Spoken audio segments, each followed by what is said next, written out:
Hello everyone, welcome to UGC 112, World Civilizations 2. This is Lecture 18, Revolutions and Nation Building in Western Europe. In this lecture we pick up where we left off in Europe after this man, Napoleon. Basically, he and the French Revolution before him had really caused quite a bit of concern in the rest of Europe. You'll remember that one of the main goals of the National Convention was to spread the revolution throughout Europe. And then after Napoleon came around, he had held quite a lot of territory in Europe, especially Central Europe. So after Napoleon is gone, after he's defeated at Waterloo in 1815, how should the other European countries respond? Should they punish France to such an extent that the country will never be strong again? How do they keep their own governments safe from, revolutions like what happened in France? How do they prevent more continent-wide wars? These issues were all discussed at the Congress of Vienna, which took place from 1814 to 1815. You'll note that this Congress was still being held during Napoleon's second reign, the 100 Days. And the man who was chairing this Congress was Clemens, who was a prince from the Metternich house in Austria.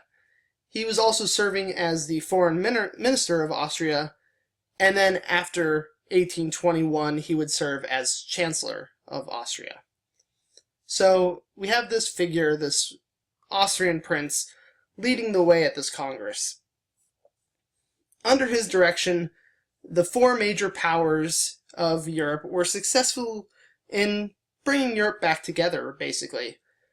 Now, the four major powers were Austria, Great Britain, Russia, Prussia,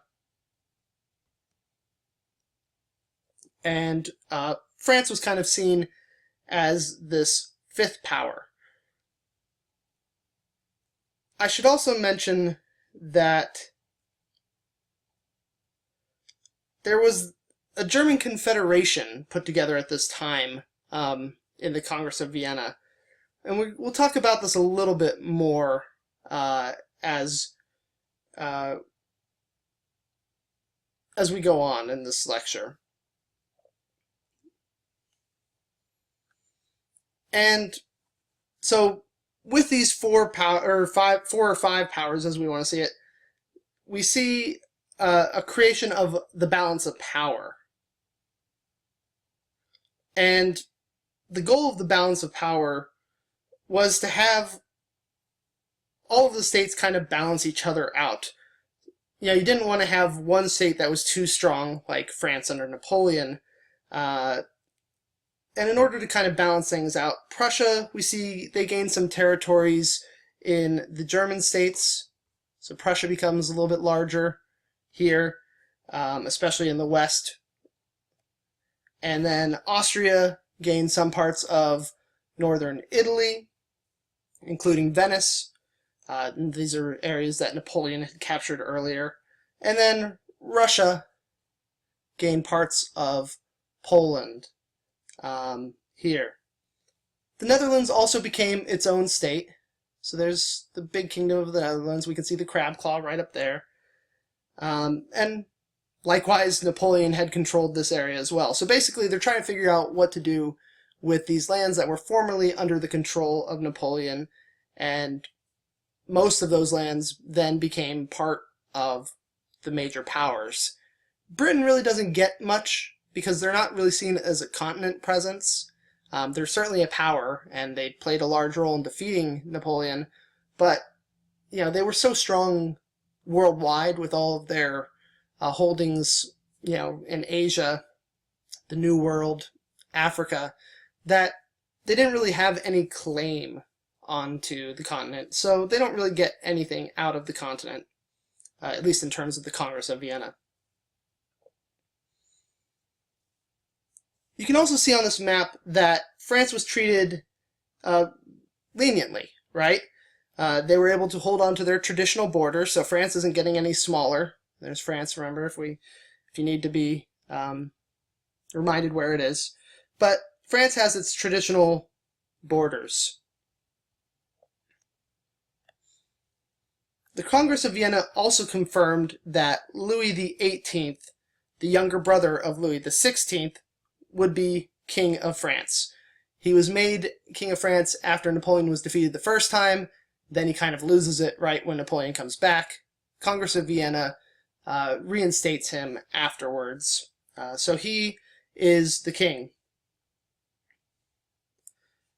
But we should also note that he was, as King of France, he was not an absolute monarch. He was put in place as a constitutional monarch. There was a constitution that he had to follow. You may be asking yourself, how is Louis XVI's younger brother Louis XVIII? Well, Louis XVI had a son who surprisingly was named Louis. Maybe not surprisingly, right? And he was never officially king. He died in 1795 at the age of 10, kind of under the guard of the revolutionaries. But the royal supporters, the people who had always supported Louis XVI and then his family, had kind of given him the title of Louis XVII. So that's why we jump from Louis XVI to Louis XVIII. Louis XVIII in general is kind of seen as a centrist figure. He wasn't too far on the left, wasn't too far on the right. He didn't seek to become an absolute monarch.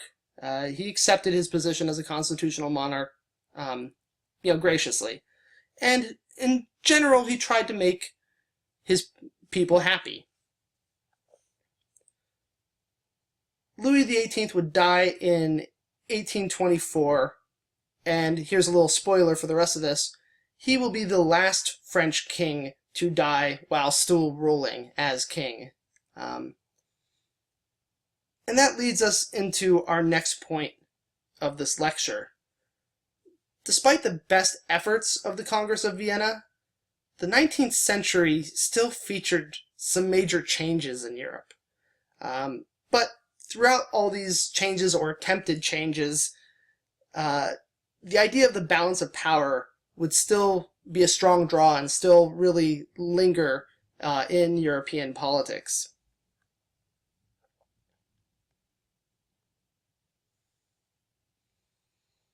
So, you'll recall that Marx was predicting that the proletariats would overthrow the bourgeoisie in this big final revolution.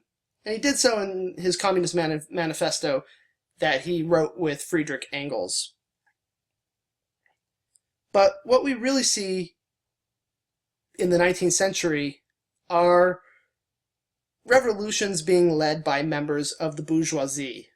And in fact, Marx kind of made note of this himself too. Remember, Marx is actually alive during this time. He's seeing all this take place.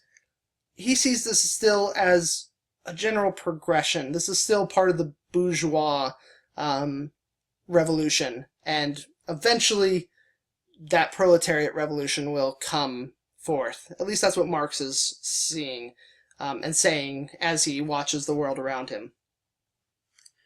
With that said, while the leaders often were members of the bourgeoisie, the working class were active participants in many of these revolutions.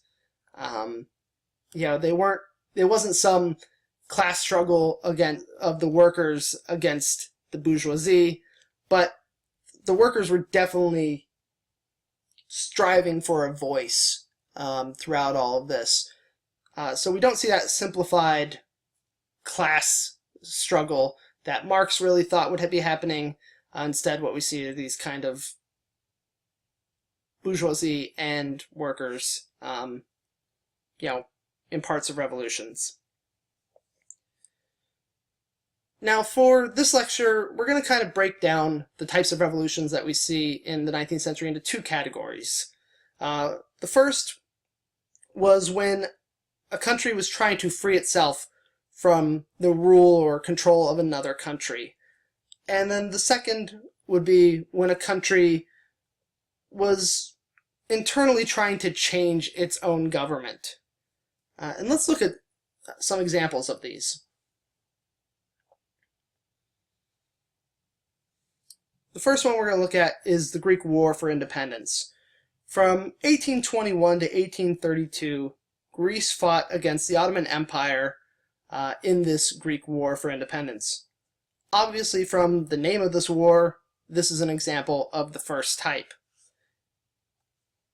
It all started in 1821 when revolts against the Ottoman Empire along the Danube inspired the Greeks also to revolt. So there were revolts like up around here. Remember, the Danube is right along the top of Bulgaria. So right along here, there were revolts. And the people in Greece were inspired by this and decided to try to revolt as well. And it started here on this little landmass that we call the Peloponnesus.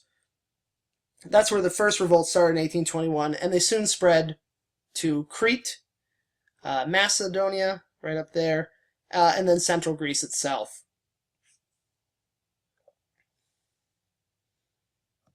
Here we can see the Greeks deciding to revolt in 1821. But if you know anything about Greek history, especially ancient Greek history, it's not surprising that very soon after they decided to revolt, the Greeks began to fight amongst themselves for control of their revolution. There were a few little civil wars between the different factions, and this really hurt their cause. One of the ways that it hurt their cause, besides just being fractured, was that it allowed the Ottomans time to ally themselves with Egypt.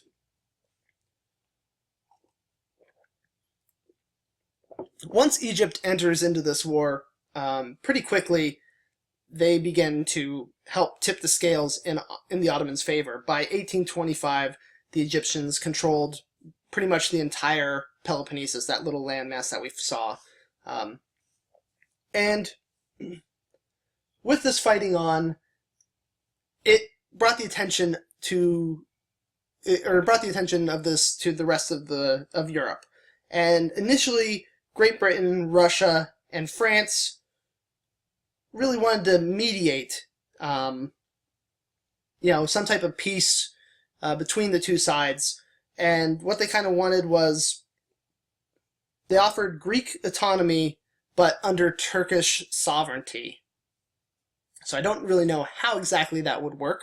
The Greeks would be basically ruling themselves, but, still under the sovereignty of the Turks, which I guess is kind of like a vassal state, is what they were proposing. But the Turks and the Egyptians really don't listen to this too well. They're being respectful of the British and the Russians and the French, but they kind of choose to keep fighting while this is being pitched. And because they kept fighting, those three European powers decided to join the Greeks. After 5 more years of fighting, Greece was finally freed from Ottoman rule in 1832. Now, notice here that I've used quotation marks around freed. And that's because, while the Greeks certainly were no longer ruled by the Turks, the country of Greece is not that free. For instance, the king of Greece now is a Bavarian king. So they imported a king from Bavaria as king of Greece. And then, because they helped out the Greeks, Britain, Russia, and France really tried to influence Greek politics. Right? They felt like they were owed something, and that they had now a sphere of influence in Greece. And that's not to mention the fact that the Greek army at this time is only one made up of mercenaries. It's not a Greek national army. It's a mercenary army that, is basically being formed by European alliances. So, Greece is certainly freed from the Turks, but how independent were they truly? But nevertheless, it's still a big victory for the Greeks, and they're going to promote this. Here we see an idealistic representation of Greece. This female figure here represents Greece as being free, right? And all the Greeks around her are marveling at this freed Greece. And the success of the Greek War for Independence would have consequences in Europe, as we'll see. Later it will inspire other Europeans. Now, in Spain, we see an example of the second type of revolution. You recall that during Napoleon's occupation of Spain, he had his brother placed as king. So during this time, the Spanish who were opposing Napoleon drafted up a constitution in 1812, and this became known as the Constitution of 1812. This was one of the most liberal constitutions at the time. Some of what it laid out were things like universal male suffrage, national sovereignty, a constitutional monarchy, and freedom of the press. So it's a pretty liberal document for the time. It also supported land reform and free enterprise. So, yeah, a pretty liberal document. Now, when Ferdinand VII, who was the King of France, or the King of Spain before Napoleon took over and put his brother in power, when Ferdinand VII regained his throne as King of Spain, he reestablished himself as an absolute monarch. In doing so, he rejected the Constitution of 1812 that these Spaniards had drawn up, and he began to suppress the press, right? So the press was usually kind of liberal. He began to suppress this. Many editors and writers were thrown into jail during his reign, and this makes the people upset, right? Here we can see a picture of Ferdinand painted by Goya, actually. So, due to his rejection of the Constitution, Rafael del Riego led a military revolt in January of 1820. This military revolt forced Ferdinand to become a constitutional monarch. And while he was a constitutional monarch, for the next 3 years, the liberals kind of controlled the government, and they called these the liberal 3 years, right? Trienio liberal. During these 3 years, they worked to reorganize Spain, and some of them were even considering to do away with the monarchy completely. Now, that idea scares the rest of Europe, right? Because now this revolution in Spain is starting to sound a bit like the French Revolution, right? Remember how the French Revolution eventually did away with their monarchy? Now they're saying the same kind of stuff in Spain. Maybe not on the points that everybody has to lose their head, but to the rest of Europe, this is a scary thing because, one, they don't know how far these people will become radicals, just like in France. And the second is it kind of it might serve as an example for other people in their own country, right? Well, if Spain doesn't have a king, why should we? Is kind of the thought. So the rest of Europe, who really didn't support Ferdinand in 1820, by 1822, the 5 major powers of Europe, remember Austria, Great Britain, Russia, Prussia, and France, decide to meet in the Congress of Verona. So the first one was Congress of Vienna in 1815. This is the Congress of Verona in 1822. And then this time they decide to support Ferdinand. And their support looks kind of like this. In January of 1823, France invades Spain and Ferdinand is restored to his throne. So now we see the place where the actual French, where the French Revolution happened and all the radicalism was. That country, now a monarchy, swoops in and supports Ferdinand, thus restoring the balance of power, at least the balance of power that was laid out in the Congress of Vienna in 1815. So France kind of saves the day, at least in terms of these five powers, but soon it would be experiencing its own troubles again.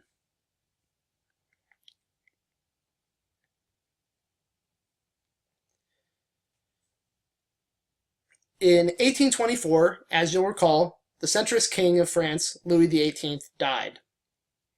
When he died, his younger brother Charles became king, and he took the title Charles X. He was the 10th Charles to be king. Now, Charles really wanted to restore the power of the Bourbon kings. And who is the Bourbon king at this time? Well, it's him. So he's really looking to become powerful like Louis XIV.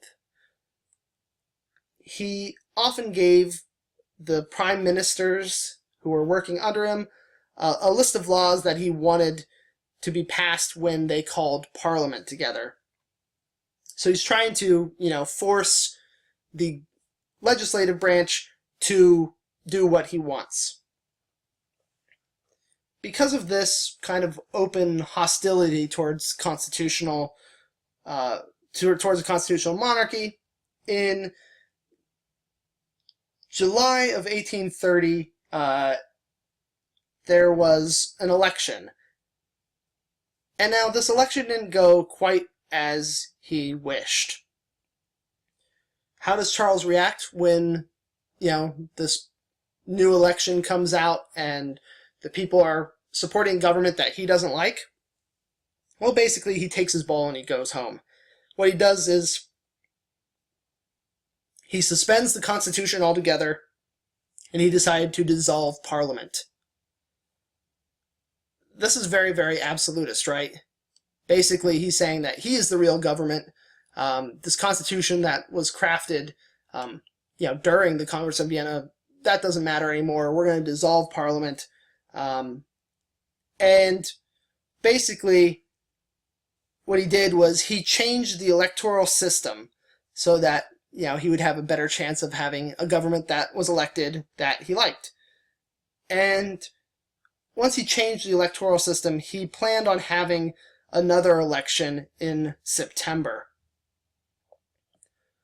Unfortunately for Charles X, his election would not happen, and that's because the people revolted, right? They were pretty upset that he didn't listen to how they voted, so the people revolt, and Charles was forced to abdicate. Initially, Charles tried to pass the crown to his grandson, completely skipping over his son for some reason, but tried to pass the crown to his grandson, though neither of them would become king. Instead, Parliament, who had been dissolved but were still around, Parliament named Charles's popular and more liberal cousin, Louis Philippe, King of the French. So, Charles X, forced to abdicate, he doesn't even get to pass on the crown as he wished. Instead, Parliament named his cousin, his popular and more liberal cousin, Louis Philippe, King of the French. Now, listen to that title, King of the French. This is a title that Louis XVIII had tried to use so that the king was linked with the people. Before that, the French kings were called the King of France, right? So, more of like a location base, whereas when you say King of the French, it's, like I said, kind of links the people to the king more, or at least that's the hope. So, Louis Philippe takes this title, and he was also called the Citizen King by his supporters. He was really seen as this figure who, even though he's king, he's a citizen just like everybody else. With Louis Philippe now King Charles and his family, including his son and grandson, were forced into exile, and they moved all around Europe, trying to settle upon a place to live. Unfortunately for Louis Philippe, his popularity would not last. While he tried to live simply and, do popular things, things that the people would like, and this included bringing Napoleon's body back to France, right, from St. Helena. He brought it back to France. Even despite this, the people began to see this liberal king as too conservative and too monarchical. It didn't help that during his reign, conditions among the working class deteriorated, and the income gap widened. But this was pretty common in industrializing countries, as we've already seen, right? When we talked about the Industrial Revolution, we looked at it in England, but there were a lot of people who were very poor, and then a few people who were extremely wealthy. But, in France, we have this king who, even though he's liberal and trying to be popular, he kind of becomes a scapegoat in many ways. So the king is blamed more and more for this, and in fact, Louis Philippe had 7 assassination attempts during his reign. Already by 1832, so just 2 years in, there was a failed revolt against him. And it's this revolt that is the setting for Les Mis, the revolt in 1832. In 1836, there was a failed coup led by a figure who we'll be discussing very soon. And then things just keep getting worse for Louis Philippe. In 1846, there was a famine, and this famine pretty much hit almost all of Europe. But it's a bad famine. People are worried. There was a bad harvest, so there's famine. They're worried about where to eat, what they're going to eat. And then in 1847, there was an economic crisis that started in Britain, but then kind of was felt throughout all of Europe. On the left here, we see a caricature of Louis Philippe turning into a pear. And this is made to represent, his growing unpopularity. I don't know what made a cartoonist decide to do this, but he did. So there it is, representing his unpopularity. So let's take a look at these things, right? We see some failed coups. We see a famine in 1846, an economic crisis in 1847. Tell me if you've heard this before. An economic crisis and famine hitting France while it had an unpopular king. Can you kind of guess what's going to happen next? Yep, you're right. Another French Revolution. This one takes place in 1848. Now, one of the major tactics during this revolution was that people would barricade parts of the streets and just kind of create these like little mini forts in the cities. Here we can see them barricading the streets. With this revolt, Louis Philippe was forced to abdicate, and he fled to the UK in February, shortly after the revolution began. It took many months for France to settle upon a new government. Instead of another king, they'd just overthrown Charles in 1830. Now it's 1848. They've just overthrown another king.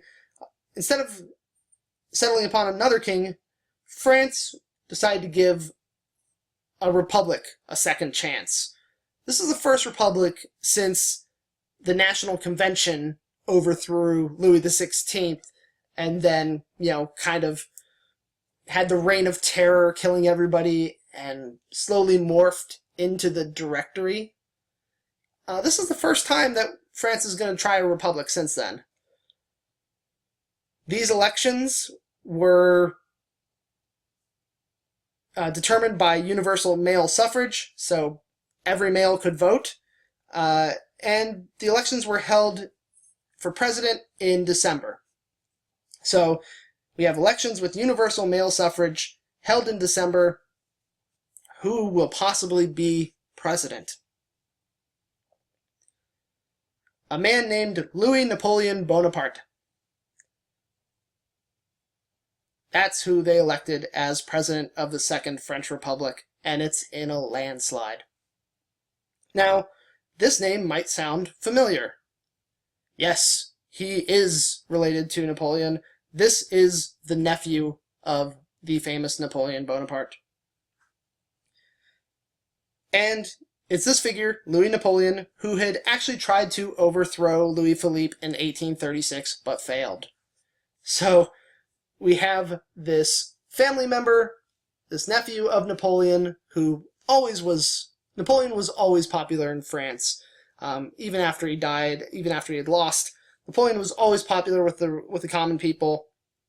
And so we have his nephew, who had already tried to overthrow the government once.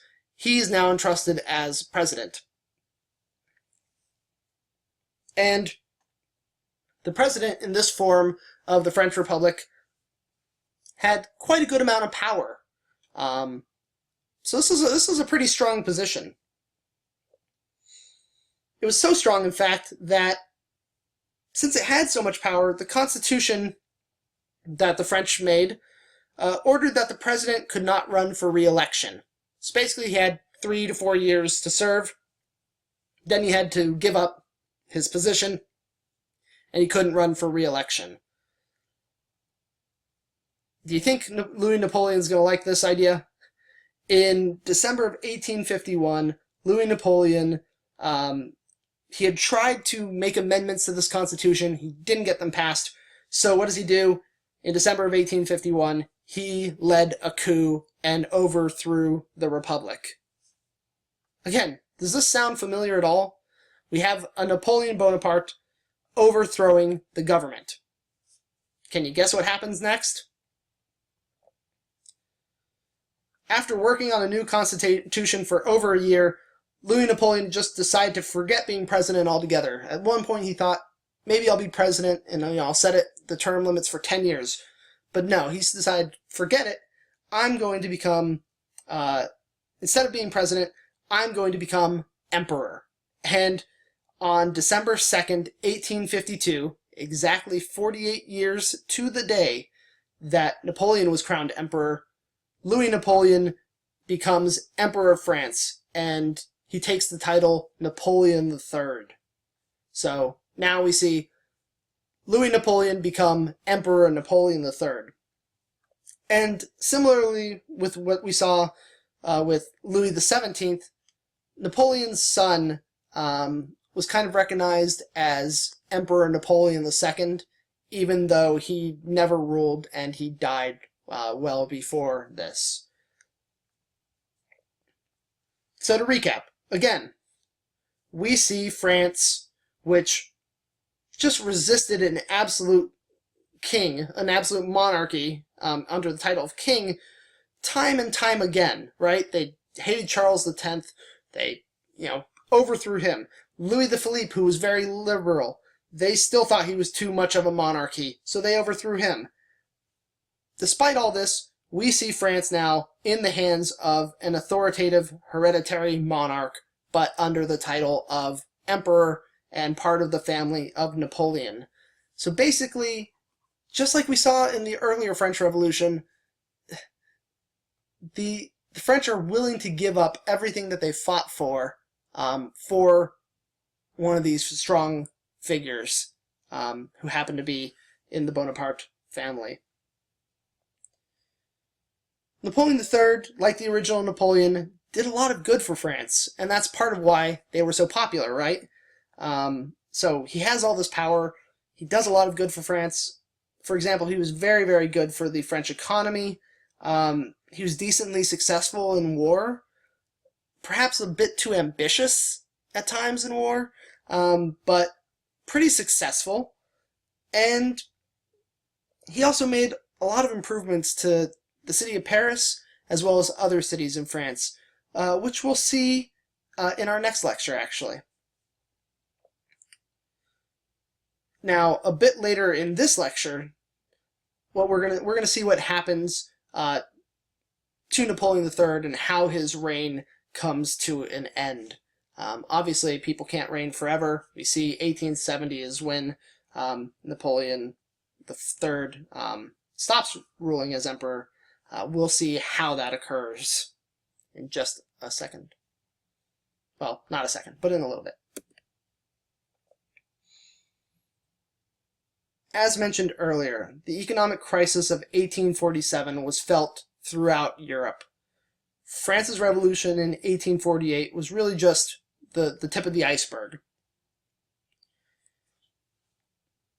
There were a bunch of countries, or not countries, but a bunch of different peoples who were inspired by the success of the Greeks in their war for independence, and then due to this crisis in 1847, they decided that they were going to revolt against the countries that were controlling them. We see northern Italy right up here, Hungary, which is right there. No, sorry, Hungary right here. There's Hungary. Who else? The Ukrainians, Poland, all revolting against Austria. And the Hungarians, out of all these, were the most successful. They almost succeeded, in fact, but they were put down with the help of Russia. Remember, the balance of power has to be maintained. Poland also revolted against Prussia, and the people along the Danube, right along this way, revolted against Russia. Things even in the United Kingdom weren't perfect. In 1848, we also see a small revolt in Ireland, trying to at least trying to push back against the United Kingdom. So those are all first type revolutions, right? We saw these countries trying to break away and become their own sovereign country. The crisis of 1847 also spurred reformers in some of the other countries who began to look to change their own governments because of, again, how the economic conditions were. In some of the German states, there was a push for creating a united Germany. On top of that, they also wanted freedom of the press and freedom of assembly. In Denmark, the king was forced to transition from an absolute monarchy into a constitutional monarchy. So right up here in Denmark, we see an absolute monarch become a constitutional one. Switzerland created a whole new constitution.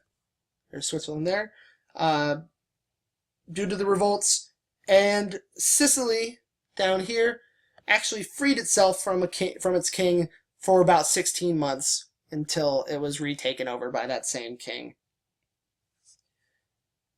Even Austria, as a result of all these people trying to break away, saw a bit of change in their government when Clemens von Metternich, the prince, who was chancellor at this time, he was forced to resign. So we begin to see a change of guard even in Austria. During all of this turbulence, Great Britain remained relatively stable. It really did not experience revolutions. I mean, I did mention the one in Ireland in 1848, but that was a really, really minor one, to be honest. In general, the United Kingdom was very, very stable. Like I said, didn't experience revolutions much, but instead what they did was there was reform.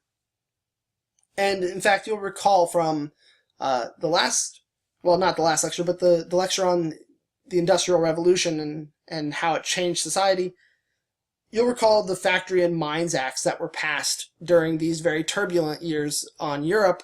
Instead of revolutions, what we see are reform through Parliament. Because of its stability, the United Kingdom was a place of refuge for many political exiles. Both Charles X and Louis Philippe initially went to London when they were kicked out. Charles X would later move on throughout Europe. Louis Philippe stays in England, I think, the whole time.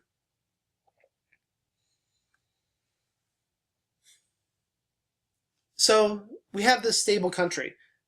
That isn't to say that more reforms weren't happening and that there weren't still problems happening. After fighting Napoleon I,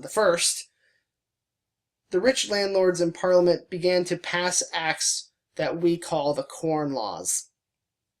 These acts limited the importation of grain from Europe.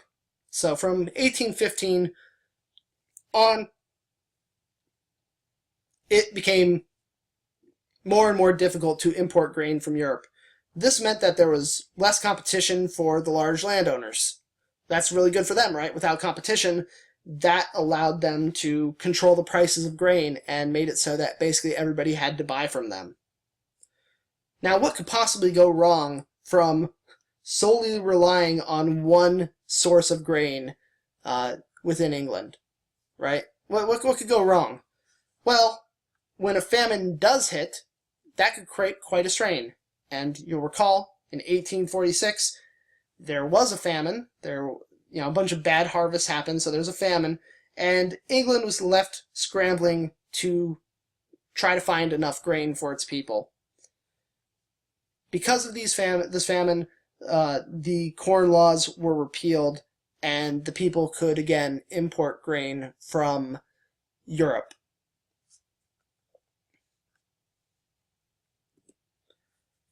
Now, Ireland was especially hit hard by this famine. In fact, a blight on potatoes had already started in 1845, and it would last until 1852.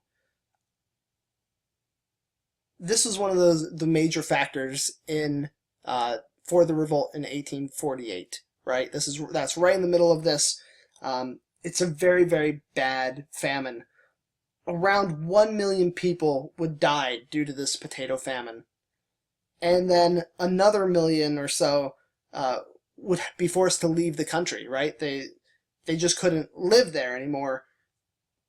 That's roughly 20 to 25% of all of Ireland's population lost either to death or to emigration. It's a big loss to the people of Ireland, and just the fact that 1 million people could die from not having enough food is nuts. But what else could the people do? You either died or you left. There just wasn't enough food in Ireland, and there wasn't enough food in Ireland even after the Corn Laws were repealed. This was a really, really dark time in Ireland's history, and it makes sense why they really felt the need to revolt in 1848.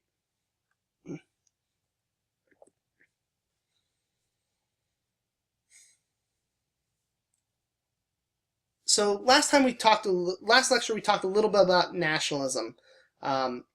Nationalism would spread and grow in importance during the 19th century, and you'll recall that it was highly influenced by the German Romantics' focus on German culture. You'll also recall that, at its best, nationalism is a love of one's country, but oftentimes this can evolve into the very dangerous belief that your country is superior to others.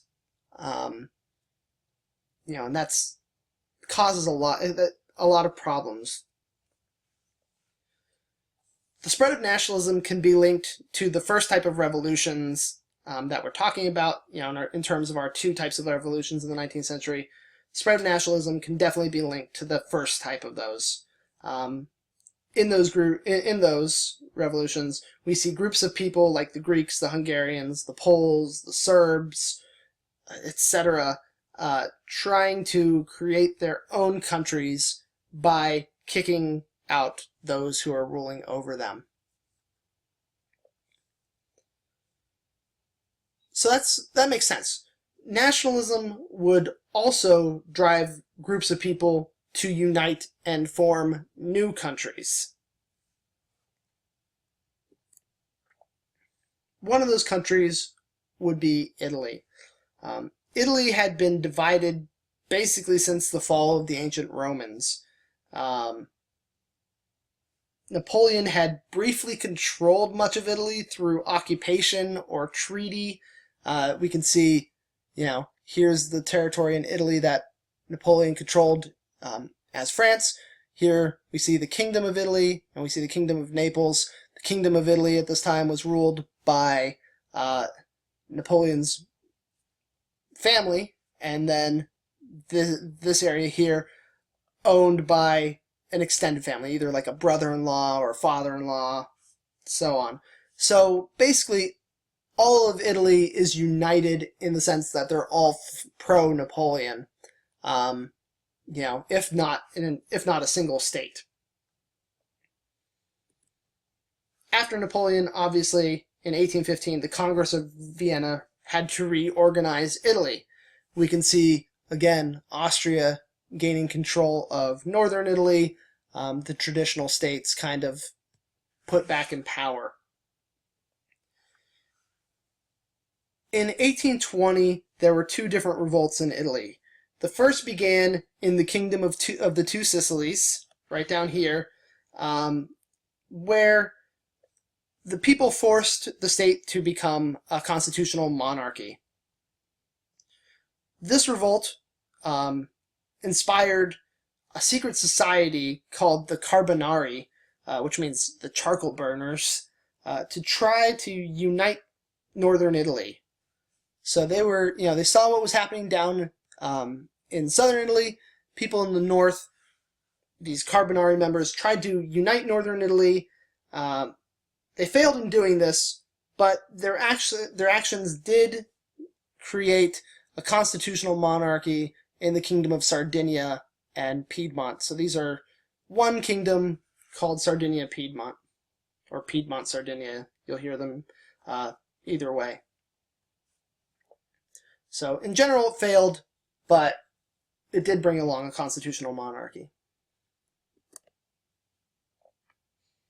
We already mentioned that in 1848, northern Italy tried to drive the Austrians out. The King of Piedmont, Sardinia, during this time was also trying to unite Italy under his leadership, but this revolt was put down by the Austrians, and obviously Italy was not united underneath this King of Piedmont, Sardinia. Other areas of Italy were also in revolt in 1848, including a group that kicked the Pope out of Rome. Rome was controlled by the Pope, as were a bunch of other states. These were called the Papal States. For a brief time, a group kicked the Pope out of Rome and declared a Roman Republic. One of the commanders that did this, that led this revolt in Rome, was a man named Giuseppe Garibaldi. He was a northern Italian man, but pretty shortly after, he was driven out of Rome by Napoleon III. The Pope called upon Napoleon III, and Napoleon III sent an army down and restored the Pope to control the Papal States. After he was kicked out of Rome, Garibaldi kind of travels the world as a merchant or a mercenary. He lived in New York City for a little bit, where he tried to be in trade. He was down in so he was up in North America. He went down to South Africa at one point, fighting for the British. So he was a merchant and mercenary around the world, and until he returned to Italy in 1854. Upon doing so, he bought land in Sardinia, kind of became a wealthy man there, and in 1860, he led a force of volunteers called the Red Shirts down south into Sicily. And with his volunteers, he was able to capture Sicily. From there, he continued on to the southern part of the mainland, and eventually he took all of southern Italy as well.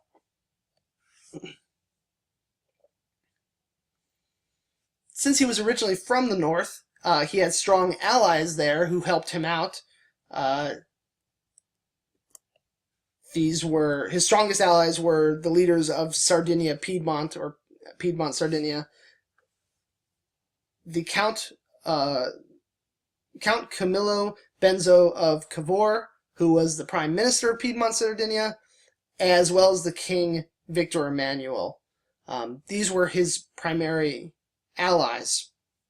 So, as Garibaldi was taking southern Italy, they were taking control of the north. You can see, already by 1859 they had captured this from, so they captured Lombardy from Austria.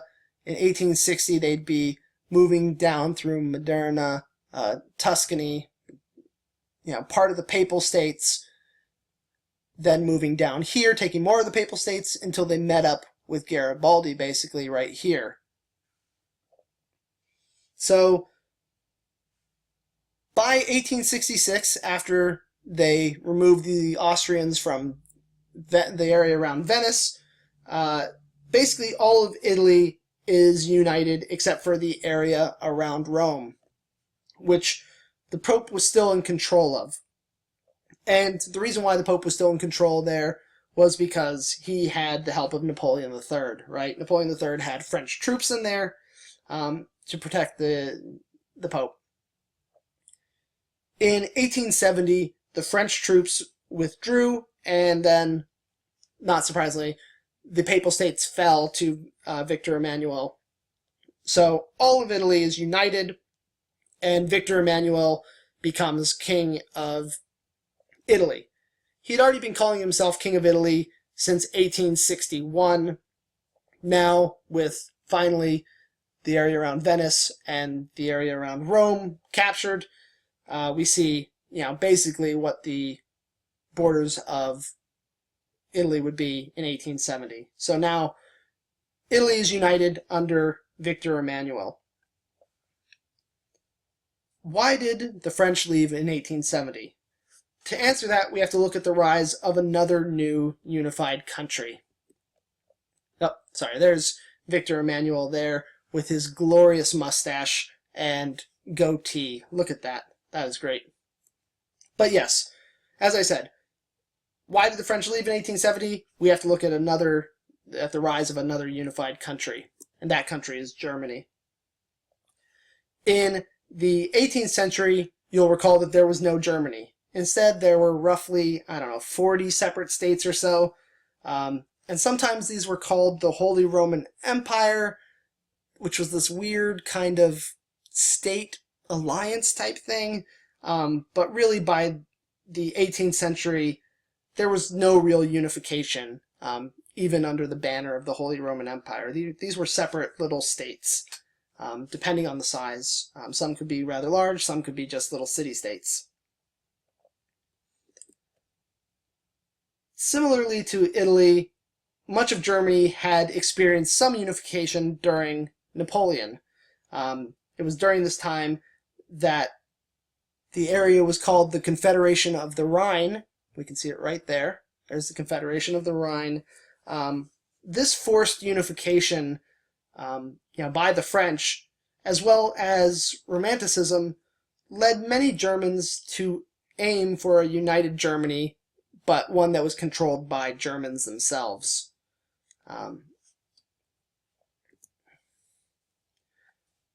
The Congress of Vienna restored the freedom of the German states, but as I mentioned, it also allied them in a German confederation, which was under the influence of the two biggest states in it.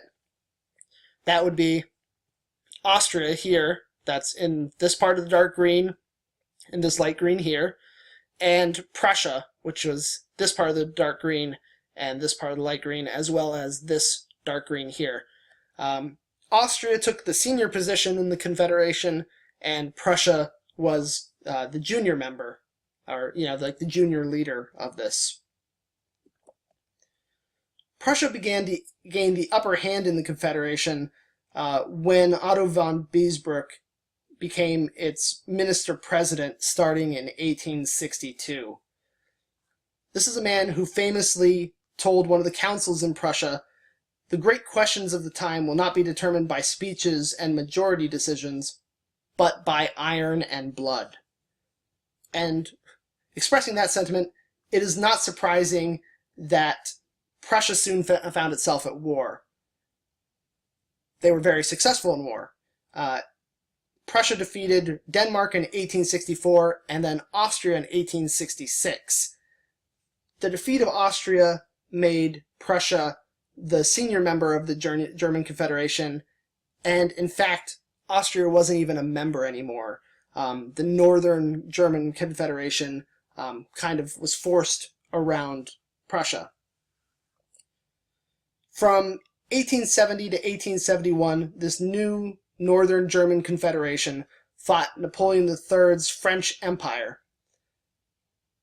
This is why Napoleon III had to withdraw his troops from Italy, leaving the Pope there alone, and thus leading to full unification of Italy.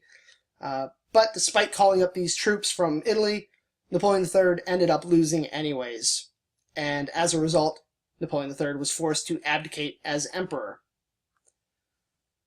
Napoleon III would live a couple more years in exile, and guess where that was? You're right, it's England. It's always England. And this is all very, very impressive, right? All the stuff that Bismarck was able to lead Prussia to do. And it's even more impressive when you consider that it's being done by a walrus. Look at that. Oh, man. I can't tell which one's which anymore. Yeah, that's Bismarck, right? So, with France defeated, Prussia was now strong enough to declare themselves the head of a new German empire. So what we see is King Wilhelm of Prussia being proclaimed Kaiser, or Emperor of Germany, in 1871. And just like we saw in Russia, where, remember, the Russians took the title Tsar when they decided to become emperor, and this was an allusion to Rome, Kaiser is the same thing, right? Kaiser is just Caesar. So it's an allusion to the Roman Empire. So with Wilhelm as Kaiser, Bismarck now becomes the first chancellor of this unified Germany, and here we can see a picture of Kaiser Wilhelm being proclaimed Kaiser in the Hall of Mirrors in Versailles. So this is in France. So that brings us to the end of this lecture. In our next lecture, we'll look at how European society continued to change in the late 19th century as a result of, the Industrial Revolution that's now grown bigger and bigger, as well as all of these revolutions that have occurred. That's what we'll look at next lecture. This is Greg, signing off.